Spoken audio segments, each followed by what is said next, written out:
Yes, guys, welcome to Chasing Green Arrows. This is FPL Insight. I'm Gianni, the FPL guy, and I'm joined by Mr. Dean Jones, who's the opposite side of the screen to where he normally is. And I can work with this. How are you, Dean? Yeah, I'm okay, mate. I think it's because it's really all about you tonight. We're going to get the insight on your actual FPL life, and I'm excited, but I'm also a bit anxious because I think you're going to basically underline the reason that I'm not particularly good at this game compared to experts like you, because I've got a feeling you put way more thought into your decision making than I do.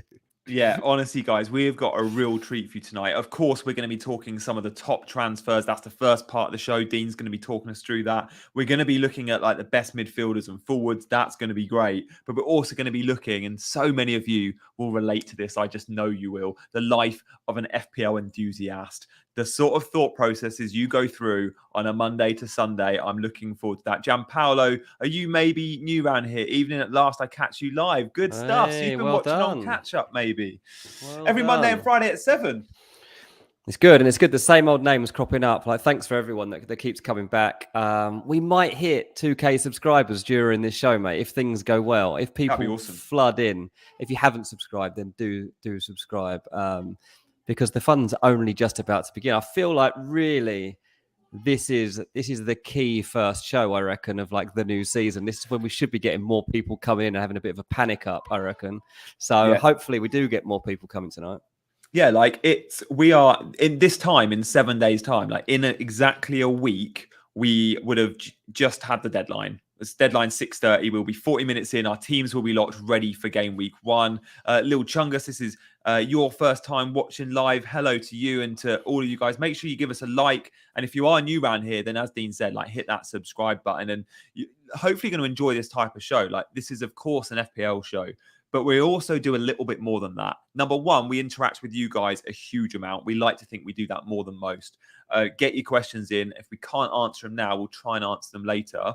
But number two, we talk football and we talk transfers. And that's where Dean comes in. Like we've got a genuine football insider here, a journalist that's got his head to the ground and he's on point on all the big transfers. And Dean's going to be talking through some of the big ones this evening. So it's good. We like to do things a little bit differently. And look, Gary, great question first up.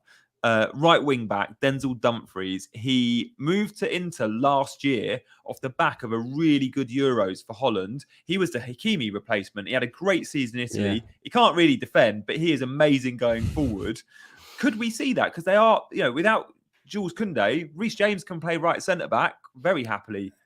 Yeah, but it's not happily, is it? Especially for us. We want Reece James playing wing back. I don't want Dumfries joining Chelsea because I do not want Reece James playing centre back. I don't think Reece James wants to play as a centre back either. Like he's happy to move back into that role. I don't think Chelsea see that as being his position right now. Obviously, like they have to figure out the Azpilicueta situation. Tuchel does not want to cave in here. He doesn't want Azpilicueta to get his wish and join Barcelona because he wants him to stick around. His squad is like falling apart around him. It's actually interesting. Look, Chelsea are playing straight after this stream, actually. I think they got an 8 o'clock kickoff, haven't they, against Udinese. And Chelsea's squad and the side that they select tonight is going to be really, really interesting because they've had a bad pre-season on the pitch, off the pitch, and I want to see how they line up tonight against Udinese. Who gets minutes, particularly people like Brozier. Like, is Brozier going to get some time? He's in the squad. The two people for Chelsea tonight that not in the squad, Ross Barkley and Michy Batshuayi. A lot of rumour that I'm hearing about both of those players joining Everton potentially. So interesting. Keep an eye on that one coming up. Chilwell's not in the squad either, just looking, which is a bit concerning from an FPL point of view, because the starting 11 of all these last-minute friendlies, the ones the week before, the starting 11 of most of the first halves, I think will be the starting 11 for a lot of the Premier League teams next weekend. So they've gone with Thiago and Koulibaly as the back three, with Reece James one side and Alonso the other, Kante, Jorginho in the middle. And then the front three that's going to start the season, Mount, Havertz, Sterling. But yeah, Chilwell's not even on the bench, so that's a bit concerning. Yeah, I hadn't heard much about Chilwell. I knew that Werner had a knock. And he's not in the squad. Yeah, so I know Werner wasn't there. I hadn't heard much about Chilwell, to be honest. So like that will be an interesting one. If he's picked up a knock, then that will affect people's prep. So these are the things we've got to be checking up on. I actually just was flicking through results app before coming on just to see like what I'm going to be keeping my eye on over the weekend. And like Saturday is a really big day actually for like our FPL prep. So you've got Arsenal against Sevilla, Atletico Madrid against Man United, Newcastle playing against Athletic Club, Aston Villa play Rennes, and Nottingham Forest, who a lot of people should be keeping their eye on. They've got a really key game against Valencia, which will give us an idea of what their strongest team is at the moment. So they're 5 fixtures for Saturday that I've really got my eye on. Obviously, there's the Community Shield as well, which most people will watch. So this is it, guys. Like, this is when we can finally start to get a bit of an idea and also be pressed into those panic tinkers, right? I already got a bit tempted today. I was on the app just in the car when I was like taking a break and like just flicking through. Like, should I get rid of him? Should I bring Martial? Should I play Martial? Should I get rid of him? Do I need Saka or Martinelli? Like, there are so many things. You can't tinker too much, because by the time you get to picking your team and somebody else scores that you had in your like, you would have at some point had everybody else in your team if you tinker too much, and you'll be cursing yourself. But that's ridiculous. Like, you can only pick a certain number of players. Start setting your mindsets, people, and don't switch. Christopher, good topic here, because this has got to be something we discuss. Community Shield predictions. I think, look, last time these two teams played each other from memory was, I think it was the FA Cup semi, maybe, where Liverpool sort of bossed Man City. I think City will win, and I think Haaland's going to start and score. And Liverpool, the front three needs a little bit of time, maybe, with Darwin and Jota out. I'm going for a City win. What about you, Dean? Yeah, I am too. I mean, we haven't seen a lot of City. I mean, there was the Bayern Munich game, but there's not been much to judge them on so far. Liverpool have been up and down really in pre-season. Not too much to read into, but certainly like the other day, that I know, Nunez scored 4 against RB Leipzig, but then they played against RB Salzburg, and he played the first 45 minutes. And to be fair, had another shocker. His radar was off again. I am not convinced by this guy at the moment at all, as some of you might already know. But let's wait and see whether he starts the Community Shield, and if he does, how he figures. There was some horrible footage of him going around yesterday from a training session, and it was really, really hard work. They were working Darwin against a defender. I can't remember who it was now, but he was having to make quick movements, get the ball to feet, turn, shoot, getting the ball in all these different situations. He didn't look good. He looked knackered. I mean, it was hard work. And I guess it's that intensity shift, right? It's all very well, like being good in Portugal. And don't get me wrong, this is a good player. He is joining one of the most intense football clubs in the world. And the step up, no matter where you've been, is going to be tough. So, yeah, I think City are going to have the edge in that game. I too think that Haaland will score. Greg's in Qatar watching us. Love this, guys. Let us know in the chat where you are watching from. Like, it's always cool to see that. Like, of course, we've got a global audience here. FPL River, good point here. Look, we're going to be going on to answer this question very soon. FPL River, you're asking about a transfer, and look, one thing we do in these streams pre-season is we discuss some of the big talking points in the transfer world. So let's have a look at Transfernomics.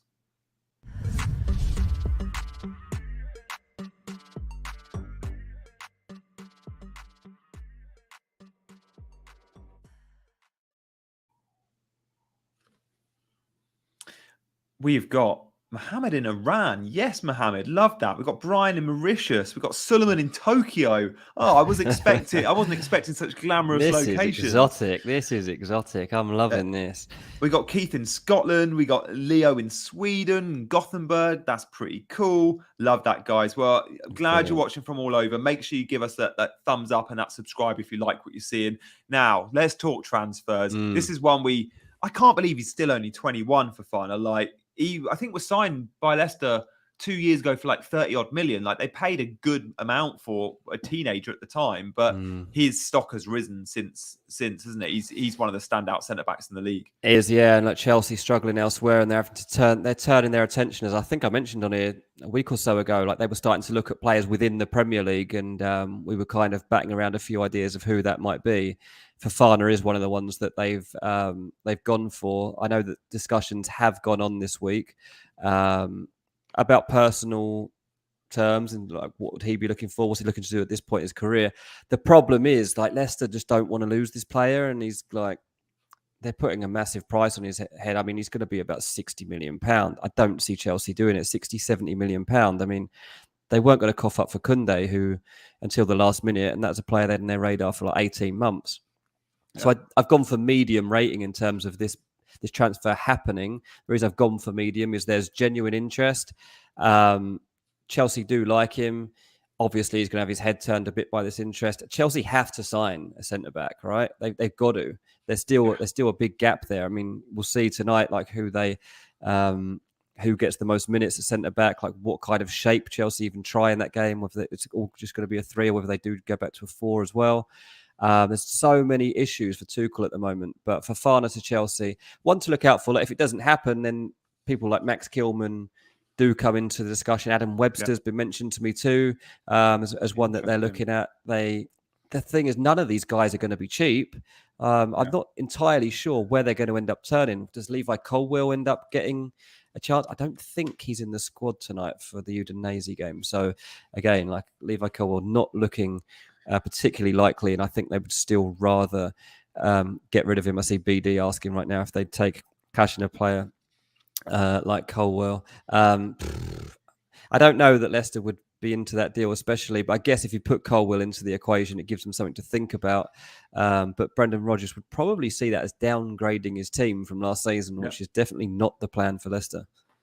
Yeah, we had a BD in the chat said Fofana is the best young centre-back in the league, easy. And I think I'd agree. At the age of 21, I can't think of any others that are his age that I would prefer. I don't know how old Marc Guéhi is at Palace, who Chelsea ironically sold. I think he might be a 22, 23. But yeah, Fofana's probably the standout.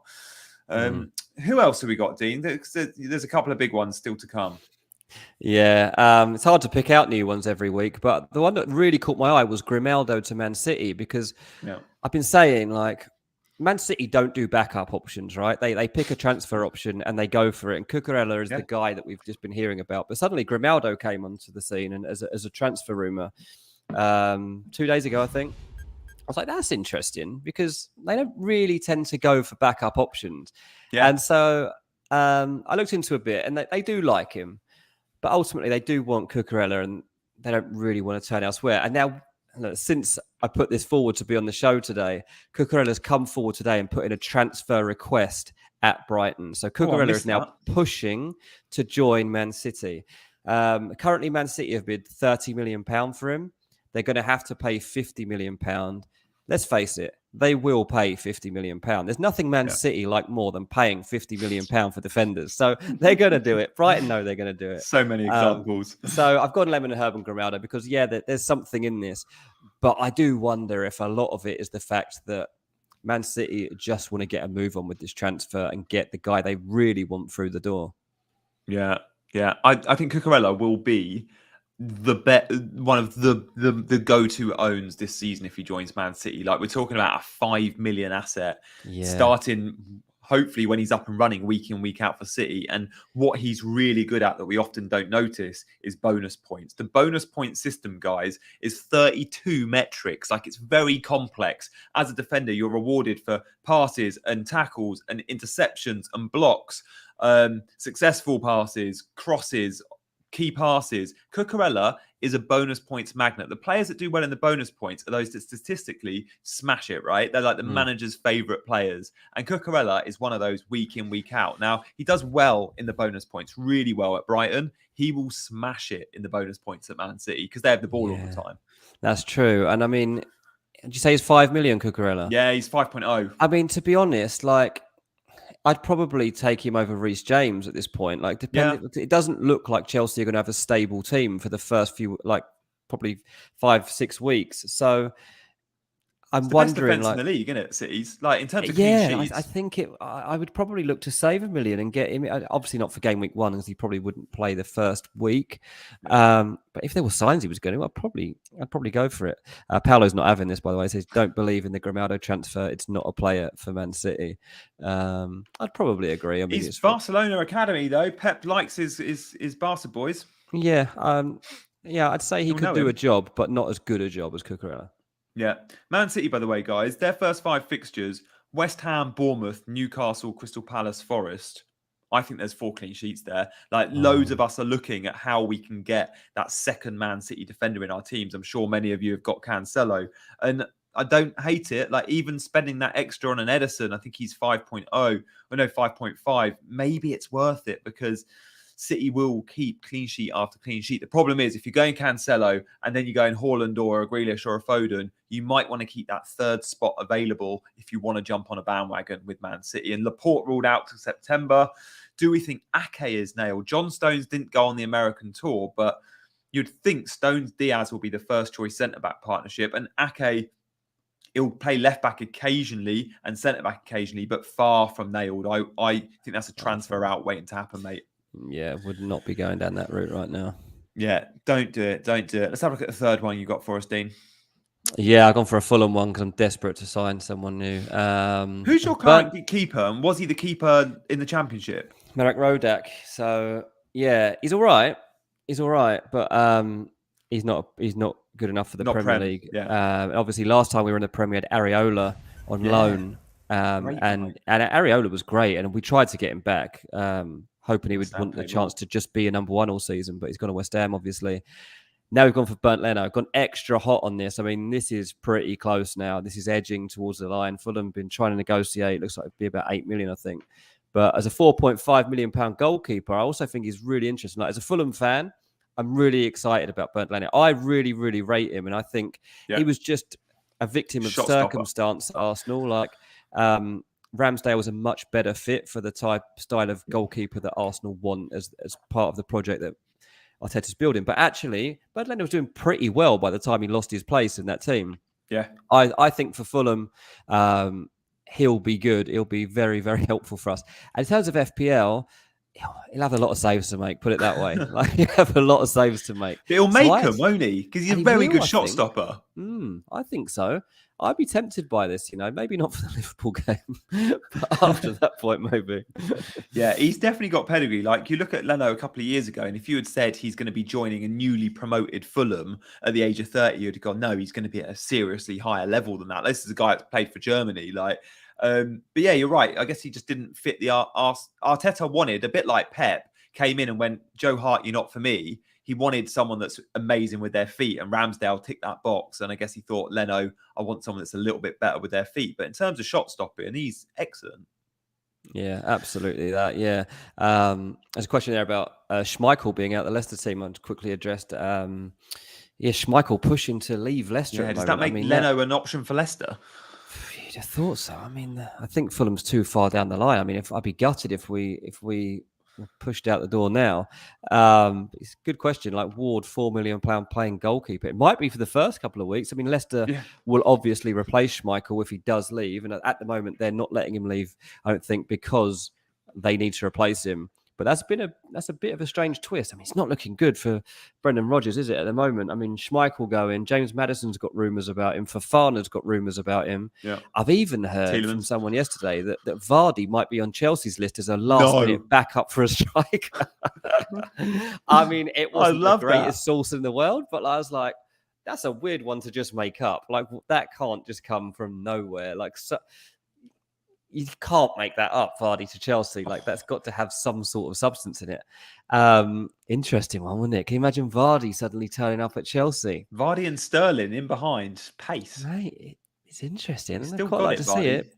Seen Werner linked with Arsenal today. Any truth in that? I mean, I haven't checked that out specifically. Obviously, Werner does want to leave Chelsea. They're open to him going. Don't see that he'd really fit into the Arsenal setup, to be honest. Not the way that they now set up. They don't need him now, do they? They don't need him, no. So I would be very, very surprised. Juve as well, Werner. Yeah, exactly. Nuclear Ronaldo to Sporting Lisbon. One for the romantics. Yeah. I mean, they've denied it before. They've said it won't be plausible. There aren't many options out there for Ronaldo right now. Like, I always say, like, I'm not going to completely write Chelsea off because I feel like in the last week of the window, if they still haven't got anyone, Ronaldo still wants to move. It might be one that the owner just says, look, we have to go and get someone. This guy will score goals. I'm getting him. But beyond that, like Atletico Madrid fans have literally protested against him, the potential of signing him. Bayern are saying there's no chance. There really aren't many landing spots, so maybe you'll have to end up back in Portugal at Sporting. Yeah. Dean, if I pushed you on a yes or no answer on Ronaldo being at United, because this matters so much for FPL, because is Martial going to be starting, for example? So if we say at the end of the transfer window, game week 4, whenever it is, will Ronaldo be at United? Yes or no? Where would you go? At the moment, I'd honestly say yes, he will still be there, because there's nowhere for him to go. I'm really torn on it because, like, history tells me that Ronaldo always gets his way. But this Ronaldo, I'm not sure is getting his way, because the clubs that have considered him are like, oh, of course we'd love Ronaldo, but like, this is a different Ronaldo and it might ruin our team. There's just not places open up for him. And I'm pretty sure, like, I spoke to someone the other day about the meeting he had at United, and from what I understand, they've been assured that, like, if the window does pass and he's still there, he will knuckle down. He's willing to play for Ten Hag, and he'll play. So he's not going to go on strike or anything like that. So United still have plans for him. They don't have another striker. I personally think Ronaldo will still be there. That's my hunch. Yeah. But Martial starts the season. Yeah. And he's 7 million, I think, guys. So Martial an option. 7.5 Sancho, 6.5 Rashford. There are good options in that United attack if you fancy it. Watch and see, I think, for me. Colin, we spoke about Diop and Fulham centre-backs a lot on our last show, so Dean will answer this quickly, but then we're going to go to an Aston Villa transfer question as well. So Dean, Diop, Fulham, looking more and more likely, it's actually becoming more likely than probably last time we recorded. I mean, Diop actually wants this transfer to happen now, I'm told. Yeah. Fulham have got to pay £20 million for him if it's going to happen. The problem is West Ham have a bit of an injury crisis with centre-backs. There's a lot with like little problems, including Diop, actually. I think he's got a knock. But so I think West Ham will want to sign someone before he goes, and Fulham will have to cough up the 20 million, which I think they've been trying not to do, and they've been trying to play that down. So looking quite good. Haley, any news on Villa transfers, mainly a striker? Not heard anything on a striker. If anything, I was told the other day, a number 8 is the one thing that Gerrard now really wants. Like, he wants a typical 8. Yeah, to compete with Ramsey, because he broke into that team, didn't he? Ramsey is the number 8, but he's still young and still raw. And as good as he is, I'm sure Gerrard doesn't want to go, you're starting 38 game weeks in the Premier League this season. Exactly. I mean, Ollie Watkins not having a good pre-season. Ings apparently not looking too bad. Cameron Archer's there as a backup and apparently looking good. And then you think about the players around those guys, Coutinho, Buendia, Leon Bailey. There's a lot of options there for Aston Villa in terms of attacking players. So they might go for a striker very late on. We'll have to wait and see. McGinn was made captain today or yesterday, which I thought was interesting from Tyrone Mings.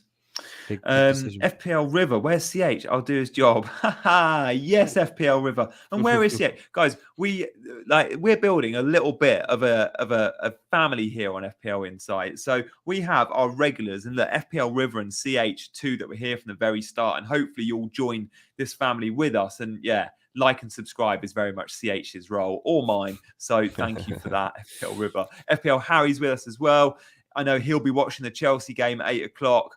And yeah, season ticket holder there at the bridge, Harry. So let us know, Harry. Let us know in the chat what Chelsea assets are you going for? Like, is Reece James one that's locked in your team, or you very much decide after tonight, which is what I think I said to you earlier, which is what I was probably doing.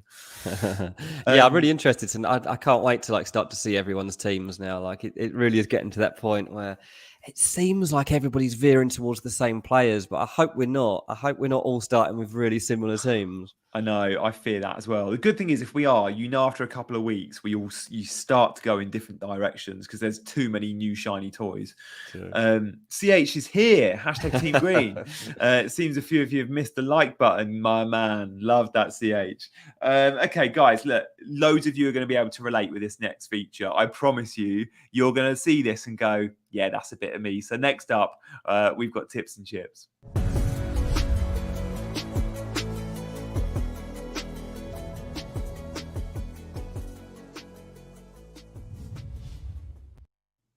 Guys, I thought this was a little, like, the emojis might give it away a little bit, might tease it a little bit, but I thought this was a good opportunity. It's a week before the season starts, so let's have a look at the routine of an FPL obsessive. What does a week look like in the shoes of an FPL obsessive? Well, look, let's start with your Mondays. What are we doing on Mondays, guys? Many of us are starting our 9-to-5 day job, but we're also setting our bus team. We do that just in case, for some whatever reason, we missed the deadline 5 days later. Like, that never happens. We don't miss deadlines, but we set our bus teams. We make sure our bench is in the right order. We put the armband on the right player.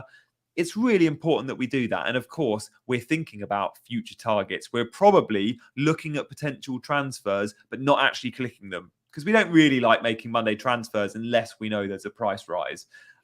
So yeah, Dean, I'm hoping you're going to relate with some of this, but the bus team thing. I'm very interested to see how much of this I can relate to. I've got to admit, the fact it's already like a 7-day-a-week job is worrying me. But carry on. Oh, absolutely, mate. It is 9 to 5, 7 days a week. Okay, so let's look at what we do on Tuesdays. We're definitely looking at our watch list of targets. We're browsing all the headlines, not just for like general football news, but anything that can affect our players. And then again, the subs and captain, we're probably tinkering again. The amount of times on a Monday or a Tuesday I've changed my captain or my bench order or my bus team, ridiculous. Like, it doesn't matter. I'm going to do it properly on the Friday night. So that's my Tuesday. And look, this is a normal week without the Champions League and the European fixtures. So let's check out Wednesday, because obviously Tuesday we'd have our Champions League hat on quite often. Wednesday is my stat day. Like, I'm looking on the Scout members area. If you haven't got a membership with Scout, it's 20-something pounds a year. Ridiculous value for money. A wealth of stats there. I'm looking at any of the midweek games. I'm looking at minutes for all of my players and all my transfer targets. If, for example, you've got a Man City midfielder and they're played on a Wednesday, 90 minutes, you're like, oh, will Pep, bench Mahrez this weekend. And I'm keeping my eyes on price rise websites. Guys, there are websites out there. The one I use most is called fplstatistics.co.uk. That's fplstatistics.co.uk, which tells you, it predicts when your players will be rising or dropping in price. So you know if you have to bring them in or transfer them out early. Fantasy Football Fix is another one that does that. They're usually about 90-95% accurate, and at 2 a.m. is when the player prices change. So you need to make transfers before 2 a.m.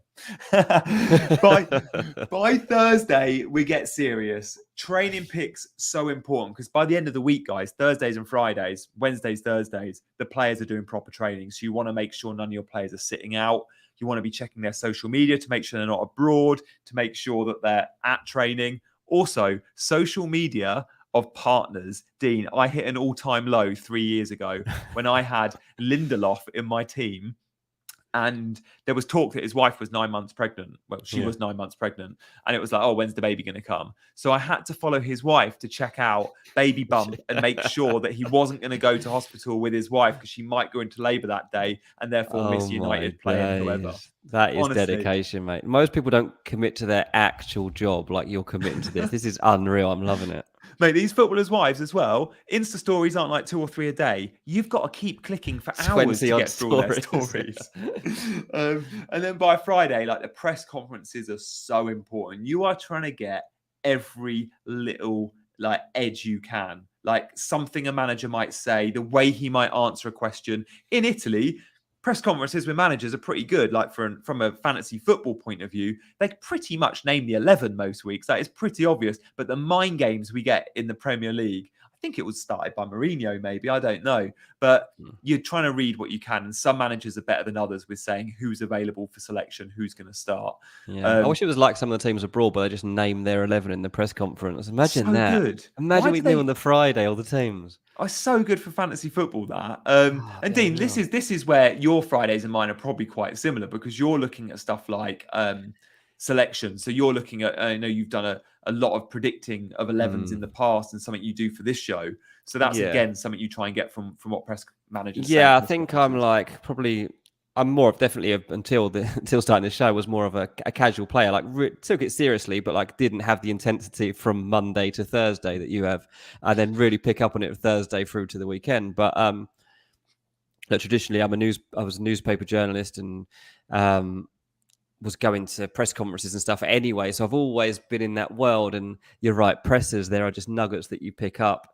And, you can watch Sky Sports News, but they'll only focus on like the big sound bite from that presser. You need to delve deeper, like club websites, watch the full presser, or there's little places like Haters TV. Like, that's quite a good YouTube channel.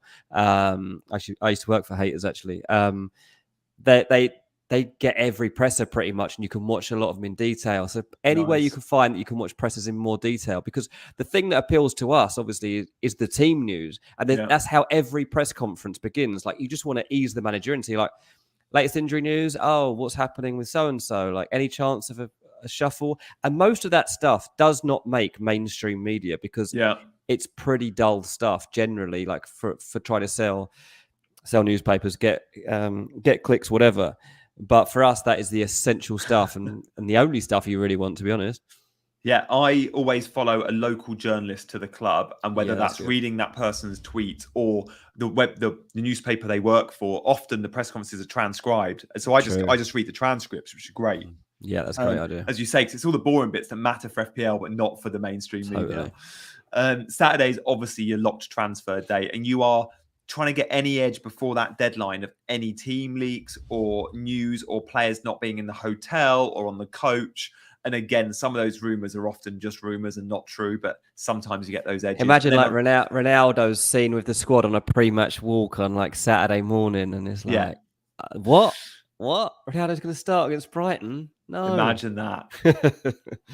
He's like, literally 3 days training with Ten Hag and straight in, and all those Martial owners. And then Sunday is like, look, Super Sunday is usually, it features often the biggest game of the weekend. It's the Sky Sports 4:30 slot, right? And if that's, say, a Liverpool or a Man City or a Chelsea, and you haven't got their star man in your team, like last season, I had a few game weeks without Mo Salah on that Super Sunday game, and just so many bad memories of not captaining Salah. It can ruin your day, doesn't it? It does actually ruin your day. Honestly, mate, I'm looking forward to some of my Sundays being out the house this year because of the little one, that I won't be parked in front of the TV every single game. I think that'll be a good thing. Guys, that's been awesome. I hope you've enjoyed it, and I hope you've been able to relate to it. If you like that feature, guys, show us you liked it by giving us those thumbs up. Lou Man saying hello in 2:30 a.m. in Hong Kong. Wow. That is some commitment, Lou. Love it. That is commitment to FPL and us. Thank you, mate. Great to have you here.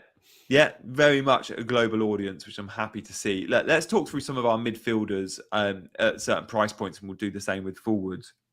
Picking out the main price points, Dean, there's going to be some here you agree with and some you probably don't. Like, let us know. Like, that for me, the 8 million mid is a huge question mark. The I think 7 million, like Grealish or Barnes, is a real thing. Martinelli's the standout of the 6, I think. Bailey at 5.2. The 4.5 options, let's start there. Andreas Pereira, he's definitely the go-to, right? Is he in your team, Dean? He is in my team at the moment, yes. I mean, it's him and De Silva, I think, from Brentford are two that a lot of people will just pick one of those two. I think that they're both reasonable picks. For them, as I said before, I got Liverpool first day, so it doesn't look great. But they're at home. You never know. Like, he will pop up with the odd goal, won't he? So he's not a bad pick. I think he will pad out quite a lot of squads, and the fact that he's got that starting block, that starting shirt for the beginning of the season for sure, means his value is not going to drop either, isn't it? And that'll be something that people will be keen on. We'll skip through a few of them. Let's talk Rashford, 6.5. He is someone that most of us can afford. Like, you find those 0.5s. You know, most of us have got a 6 or a 5.5 midfielder. If you can find that extra million or 0.5, can you reach Rashford? And if you reach Rashford, we're looking at, I think it's Brighton and Brentford in the first 2. Now, Brighton have got a good defence. Like, we shouldn't think Brighton is an easy game because they often play very well against the big teams. But it is at Old Trafford. Then it's Brentford away. Liverpool's tough game week 3, but then it's Southampton away game week 4. The fixtures for goals from an attacking point of view for United, they're not bad. I can't see too many clean sheets in those first 4, but United attack is tempting me, Dean. Are you tempted by going for one? Because Rashford's the value for money. Like, stretching Sancho's difficult. Martial's difficult for forward spot. Rashford's the cheapest. Yeah, I mean, Sancho has been better than Rashford so far in pre-season. So, like, that's why we'll be tempted to go the extra million. Once you get to 7.5, though, you're like, well, I might as well just go to an 8 million and get someone that's the sort of thing that's going to be on your mind. So, like, if you're accepting that you're at the 6.5 level, then Rashford might be worth a gamble. Like, he's going to be playing. His confidence is being restored in this lineup. He's going to be getting opportunities. It's been really, really interesting to just see the way that Man United are playing and the fact that They're having to make better decisions between themselves, and that they are, they're not going to waste opportunities in that final third as much as they have done in the past. Yeah. So if a shot isn't on, they won't take it. They'll start again. I saw it various times in the last couple of games that I've watched. And Rashford will also pop up in the box to convert chances that are pulled across the box. And I think this Atletico game that they've got on Saturday is going to be key with the Martial, Sancho, Rashford conundrum. I think that a lot of people will have one of those players. I don't think you need any more than one of those. But it's just none of us really know which one of those to pick. To be honest, I think that Rashford is the least important of the three. Yeah. I think probably Martial is the one to go for. Obviously, he's not a midfielder, but Rashford is on a lot of watch lists right now for very good reason. Christopher, that's a cracking question and a really difficult one. I think for me, I look at that and think, let's just take half of that question and go Rashford versus Sancho. I think Rashford, I'm with Dean, Sancho's the better option, but I think I prefer Rashford because I save $1 million. If it was 0.5 between them, I'd probably say I'd edge towards Sancho, but Rashford and $1 million for me is better than Sancho. Therefore, I would say you go Rashford and 8 million mid, because the 8 million mids gives you versatility. You can go from Maddison to Mount to Saka to Luis Diaz to Mahrez. You've got so many. You can. I was going to ask you about this. I was listening to another pod and they were talking about the fear of the 0.1 price rise after the first week. So if you're thinking you can switch from an 8 to one of the other 8s, say, I don't know, Mount scores 2 on the first game of the season. I think that was the example they used. Yeah. What do you have to do to get that 0.1 price rise in week 1? How likely is that? We will see it, and you do see a lot of price rises come game week 1 because there's so many engaged managers that are frustrated with their game week 1, and by that Sunday night you'll see a lot of price rises. So if anyone scores a hat trick on that Saturday night, by Sunday almost certainly they'd have gone up in value, I would have thought. Right. So yeah, you get a few. The switch I'm looking at that many will be is the Kane Haaland one. Now this is really interesting because Harry Kane fortunately plays on I think he plays. This is really important to get right. Hang on a sec. Okay, yeah. Harry Kane plays first, right? So the beauty of that is, say you own Harry Kane and you think you might want to switch to Haaland game week 2 because he's got Bournemouth. Harry Kane plays first. So if you want to make that switch, you've got until Sunday night to make it, because Haaland will not go up in value to the very earliest Sunday night because he doesn't play till Sunday. That's good. So if it was the other way around, it's a little bit more complicated. So that's a great tip. I like that a lot. Yeah, that's another reason why I'm going to go Kane game week 1. Is it? Because then I can go Haaland game week 2 if I want to. I've got to the Sunday. That's fair enough. That's fair enough. Peter's asked about 8 million mids. Saka and Diaz stand out options for him. Saka's causing me a bit of a headache because I've got Martinelli in my team. Yeah. I know he's the wrong one to have, right? Saka is the one that you want. Obviously, they're 2 million apart. Like that, it's such a... They're both going to start that game, but their impact and their importance to the team feels like miles apart, to be honest. So I think that Saka's one I want to get. I've got Jesus nailed on in attack. And I'm thinking, well, if that combination of Saka and Jesus could be massive. So it could be potentially, But it's a lot of your money then on Arsenal attack, who have got Palace and Leicester in the first 2. They're not bad defences, those 2. True. Yeah, that's true. But I've still got Martinelli at the moment. He's hanging in there, Martinelli. Yeah, I prefer the Martinelli and save 2 million because you've got Jesus. Do you know what I'm also started to worry about? With this 5 sub rule, I've been looking at it really positively and thinking, well, it means more players are going to have chance of minutes and getting games. But I was like, are more people going to be subbed before 60 minutes? Yeah. Could that happen if you've got more subs to make? Yeah. So you can bring people on and take them off if you want. Is that first sub typically from a manager is 60 minutes, right? It's when managers start getting twitchy. Will they be getting twitchy at 50 minutes now? Yeah, maybe. It could even be at 55. You're like, right, let's just check.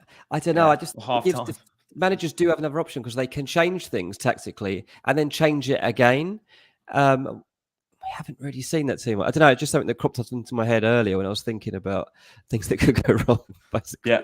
Martinelli, Rashford, players like that could be sort of first subs. And there's a few on this list that you might see as a first sub. Undav, for example, if he starts for Brighton, you just know if he's not playing well, Mopé or Welbeck comes straight on. And Bumo could be subbed fairly easily. You look at, Jota's always subbed or coming off the bench. So forwards are an interesting one. Like you look at your 90-minute guys, like your Vardys and your Mitrovic's, and that's where there's an extra little appeal there. 11.5. I put Haaland in here. It's a coin toss. This could very easily be Kane.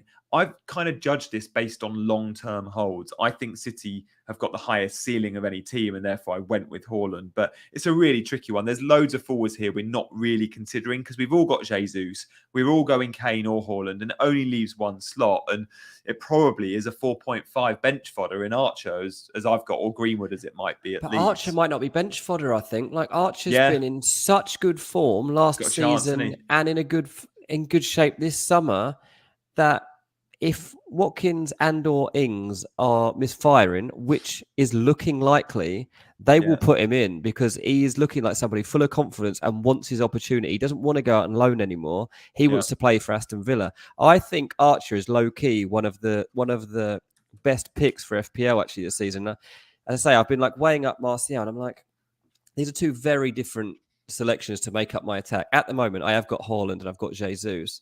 And I'm thinking, Martial is a bit too big. Like I didn't really intend to have another 7 million forward. And now I'm thinking, just get Archer in because he could do something off the bench. And chances are I don't need to pick that third forward anyway. And it could be invested in a better midfielder than I've already got. Would actually get me from Martinelli to Saka, for example. So look out for Archer because I think he could be better than, like, say, a Surridge who's 0.5 more, maybe even an Undav who's a million more. Yeah, I'm looking forward to seeing Undav because Brighton are a team that have needed a number 9 for a long time. Like they always underperform their expected goals. Guys, we're going to be answering your questions in the next couple of minutes, so keep them coming. We're literally going to be doing at least 15 minutes on questions. But Undav is one that I've got my eye on because if he becomes a regular, Brighton create loads of chances, and at 5.5 he could be a steal. Let's see what Lil Chungus is saying. Is it worth going with Kane and Grealish or Jesus and Diaz? I mean, I own all 4 of those players.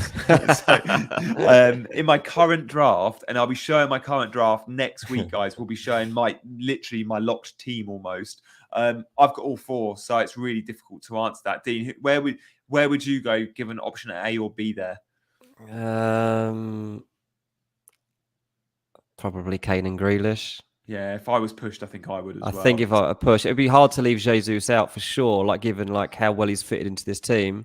But Diaz, I'm not that fussed about having for some reason at the start. I think Grealish could have a real strong start to the season, and Kane looks like having a good August for the first time ever. So I'd go Kane and Grealish. Yeah. I just want to give a nod to 1 or 2 players on the top row here, guys. No one, for some reason, is considering 2 of these players. I'm just going to shout out their ownership. So first, let's go to Leicester, because this guy always starts the season really well, especially when he's fresh. Like, Vardy is such an option. He starts the season at Brentford, and then Arsenal, he always scores against them. He finished the season quite well, didn't he? He finished the season well. He did, yeah. I think so. I think he did. I think he did. He's 4.9% owned. Like, this is a guy that's got proven pedigree in the Premier League. And then I think at Newcastle, Callum Wilson, knowing they haven't signed their striker yet and knowing he's fit, I think he's a real good option at 7.5. The problem with Wilson is you can get Jesus for pretty much the same price, and obviously we want him. But Callum Wilson is 2.9%. Like, he's got Forest and Brighton. And then he's got Wolves game week 4 as well. Good fixtures. Yeah. Newcastle, actually, the reason that Athletic Club game that they've got on Saturday, one of the reasons I mentioned that was because I want to see what they're looking like. What does that front line look like? And is Trippier an option? Like, nobody's talking about Kieran Trippier. 2 assists the other day in friendly. Got 2 assists in that friendly. So I want to just keep an eye. Like, Trippier not really being talked about, but is he 5 or 5.5? 5.0. 5. That's a massive option. Yeah, and his assists were open play assists, or one of them were not even from a set piece. Like, he's bombing forward. Yeah. Interesting. Yeah, guys, we've got loads of you watching. 132 of you. Hello. Are we going to get? It might be a push, but we might be able to get there in 15 minutes. Guys, we want to get to 2,000 subscribers. And I know so many of you are new around here. So we've got the bottom of the screen, like we're 50 subscribers short. That was at the start of the stream. we might just be like 10, 20 away. So give us a subscribe if you haven't already. And obviously give us a thumbs up. Guys, we're going to do some quick fire questions now. Loads of you have answered questions. Keep them coming in. We'll get to as many as we can in the next 15 minutes. So it's time to talk.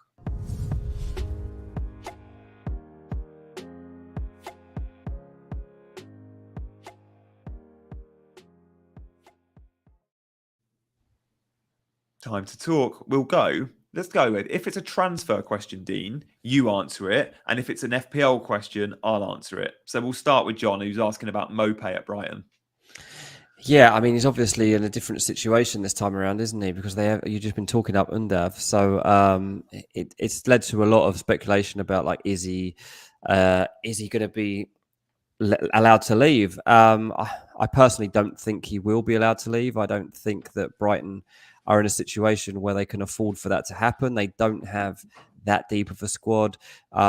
Just in this, episode alone, we talked about the fact that Adam Webster's being looked at by Chelsea, Cucurella's being looked at by Man City. Well, Marpe leaving too. Like, they need some sort of depth to this squad, and I think Marpe will still feel that he should have a chance of being the main man in this team. So I'm not convinced that he's going to leave. I knew Potter had been asked about this question, so I just trying to dig out the quote. Potter was asked, "Do you think Marpe is still happy to be a Brighton player?" And he said, "Yeah, he is. I can't comment on things that appear in newspapers, but I've had absolutely no problems with him. He's had a really good pre-season. We know what he's about, and he will be involved in the next 2 pre-season games. So I don't think he'd be going anywhere." I was reading the Italian press. Salernitana bid like 15 million for him, which I was quite surprised at. Wow. Yeah. This one's Leo is mate. Yeah. Leo is good. 1, 2, 3. Trippier or Dalot? That's a hard one because 4.5 Dalot, it could be an option. Like, if there's going to be a United defender getting attacking points, it will be Dalot. He is good going forward. But Malacia is quite good, by the way. Have you seen Malacia yet? Do you know what? I haven't ever really watched him. I don't, watch the Eredivisie. He's actually like pushing Luke Shaw for that other spot, and he's had pretty good pre-season. He's been quite good, but yeah, Dalot is interesting. I think Dalot might be worth a go. Okay, let's go to Mike. Dean, any news on Wolves additions? Well, this Jimenez injury has rocked him a bit, hasn't it? I mean, Wolves don't have a striker. They don't. They allowed Fabio Silva to go. And now Raul Jimenez has an injury, which is at least going to rule him out for a few weeks. I think there's even been talk potentially like 6 weeks. Ronaldo? It's got the links are there, right? Ronaldo wants Champions League football, but ends up at Wolves. They've got to sign someone, so I think that has to be the area of focus right now. I'm a little bit worried about Wolves at the moment, to be honest. I don't think that the summer has gone anywhere near how they expected it to go. I think there are some big problems, and I think having a good start to the season is going to be key for them, because otherwise I reckon they might slide. Yeah. Flying Pigs, thoughts about triple up on City defence? No. I'm not even sure you double up, and that's not because they're not good. I love City defence. And the double up's not, if you allowed 4 City assets, the double up would be on. But you're going to want Haaland, and you at some point, 100%, and you're probably going to want a midfielder at some point, a Grealish, a Foden, or a Mahrez, or a KDB. And if you have triple City defence, you're blocked from making those moves. So for me, it's Cancelo and Grealish, I think I'll start with, or Cancelo and an 8 million midfielder, depending on the Community Shield.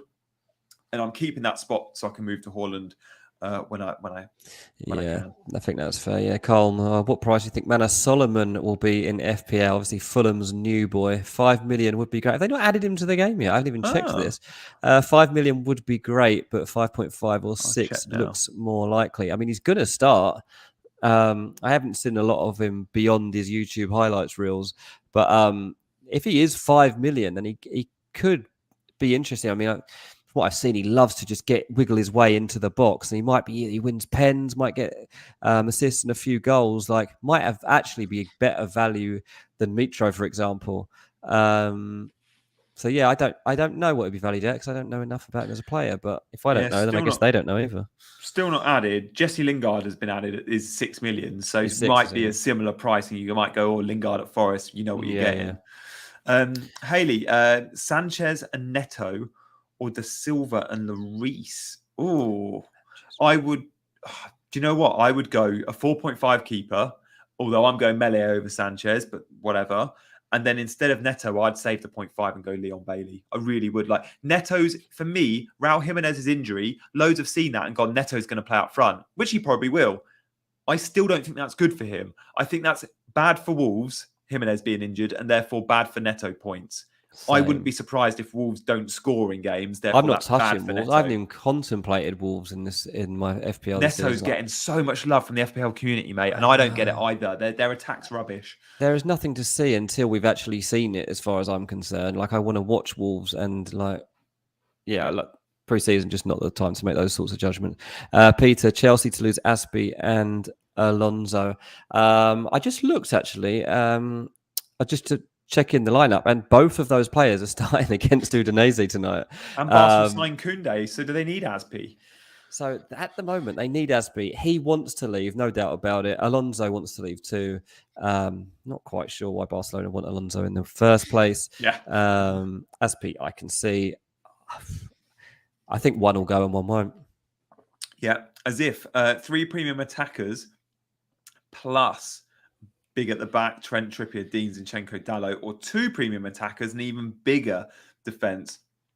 I have 2 premium attackers, and I have 4 of those 5 defenders with you. So, yeah, for me, it's 2 premium attackers, and instead of Robbo, I've got Perisic, but I've got Trent, Cancelo, James, and Nico Williams. So, I think the 3 premium attackers is lovely, but if you do have to make some compromises, and that's not a bad backline you've got there, as if with 3, but I bet you've got a rubbish midfield. You haven't got any 8 million midfielders. I think that's the danger, isn't it? Like, it does look nice on paper when you've got 3 amazing forwards, but it also messes you up if you need to start switching to other targets and you're going to different areas. It's an error I've made multiple times in FPL, and I'm desperate to avoid it. Yeah.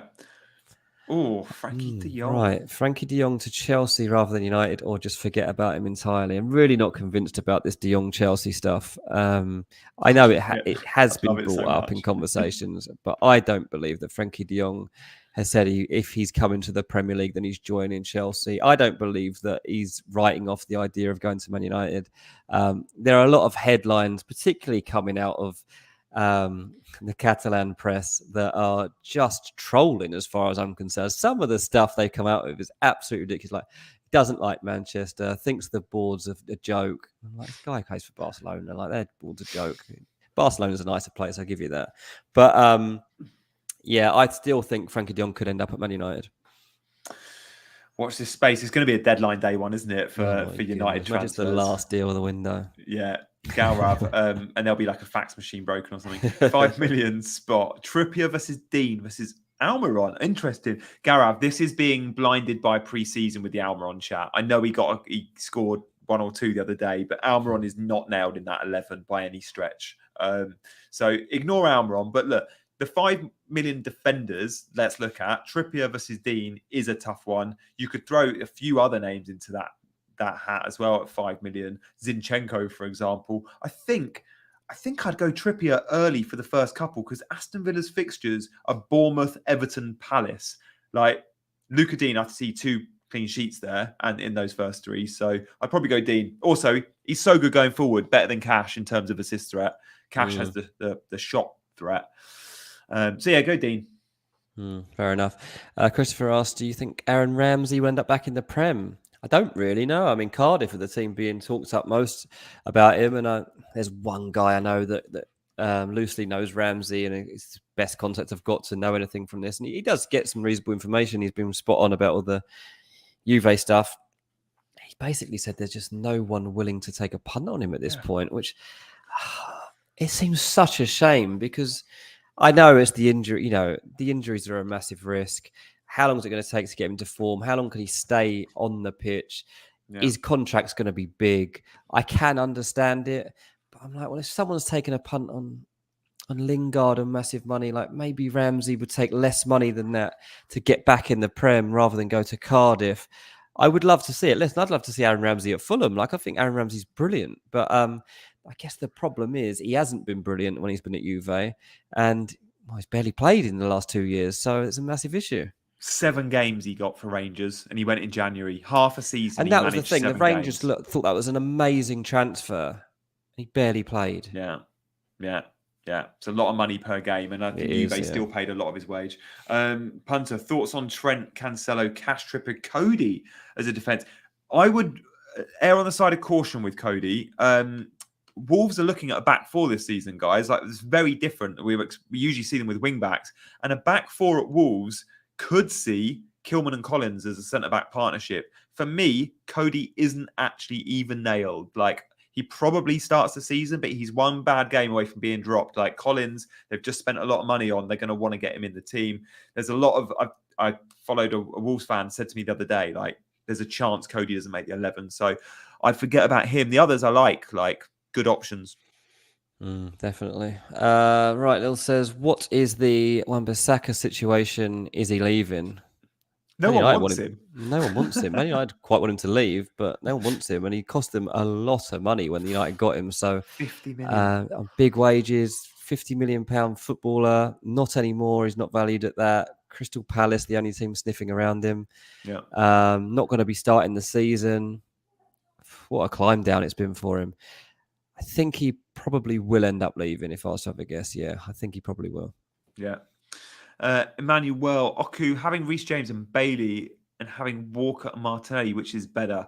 Kyle Walker, unfortunately, I think will become a rotation risk if they sign Cucurella, and I expect them to, right? Like, I think we'll see Cucurella at left back and we'll see Cancelo at right back, and therefore Walker's out of the team. So James and Bailey, and look, Bailey's a big rotation risk too, but for as long as he's starting at 5.0, he's a good option. So I think I'll go for option 1. I definitely would, yeah, 100%. Yeah, good question, those. Yeah. Right, Josh, Southeast London. See, some people are closer to us than Marrakesh or wherever everybody else was, Iran, and they're like, right, Spencer 4.5 or Lisandro Martinez at 4. Is Lisandro Martinez 4.5? Yeah, that he's coming so cheap. Like, same as Dallo. Like, the 4.5 defenders. United assets have been so lowly priced this year. Rashford 6.5. Wow, no faith in that team.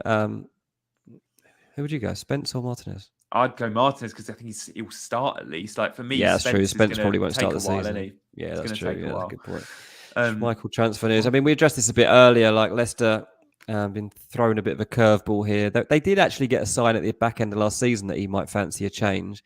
I don't blame him because, like, he's been part of the best time at Leicester, and it probably is time to jump off that ship and go and try something new for a bit abroad. So, I don't blame him for doing that, but Leicester need to replace him. But yeah, very good chance that Kasper Schmeichel is not playing, so don't pick him.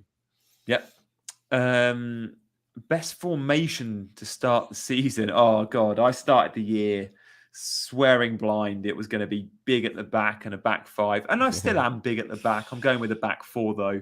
I'm looking at 4-4-2. And a lot of my transfers that I'm making still remain with a back 4. I think a back 4 and Nico Williams is the best option. Nico Williams first sub, and then you want a Jesus with a Kane or a Haaland, which leaves 4 midfielders. So yeah, for me, 4-4-2 is the best formation, which is rare. I'm always 3-4-3 or 3-5-2. But I'm still on 3-4-3 at the moment, actually. But I'm not sure it'll stay that way. But I think it's because I've got Trent, James and Cancelo as my 3 best defenders, so I just want them to play. And I've got Patterson and Nico Williams as the other 2 at the moment. I don't really want them to play, so that's basically why I'm at that point. Hey Dean, bit of breaking news before we leave tonight. Ronaldo has said he's back with the United team and he's ready to play on Sunday. They play Vallecano. He's tweeted or Instagrammed saying Sunday the King plays. Sunday he plays. Okay, well. So he's in the squad for Sunday. Well, this is kind of goes back to what we talked about earlier. And I was told, like, if he stays, he is willing to play. And, like, that was the key that United wanted to hear because they don't want him to leave necessarily. Like, he's not going to be the be-all and end-all of this team like he would like to be. That does not stop the fact that Ronaldo does still want to leave Man United. Like, if the right transfer comes along, he would still go. Right now, Ronaldo does not have any offers to leave. That's why he's playing, because he's back in He's back in the club since Tuesday. Did his first fitness tests on Tuesday. He's having to train with the team now. and he can't get out. That's why he's going to be playing. Yeah. I still don't think he'll start the season. You can't punish Martial after such a good pre-season by bringing Ronaldo in. Surely. That would be harsh. That would be so harsh. It'd be interesting to see if Martial maybe plays on the left instead of Rashford, but we'll see. Guys, thank you so much for watching. It's been a packed show. If we haven't got to your questions, apologies. We get to as many as we can. And Steve-O, we said we both think City are gonna win the Community Shield. I'm going 1-0 Man City. You're going 1-0? Oh, I'll go 2-1 then. I'll go 2-1. Okay. We'll discuss that more on Monday because, guys, the Community Shield is going to have a massive, massive role in our game week 1 teams. I'm sure of it. We're going to see some things on Saturday and go, oh, we might want to change a few bits up. Likewise, Spurs play Saturday as well. They play Roma again. The likes of Perisic, we need to have a close eye on him. So, guys, it's been brilliant. Give us a like. Give us a subscribe if you haven't already. By the time we come on air on Monday, I'm hoping we've got to that 2,000 subscribers. So help us get there. We'll see you Monday at 7. He's been Dean. I've been Gianni. And we've been chasing green arrows.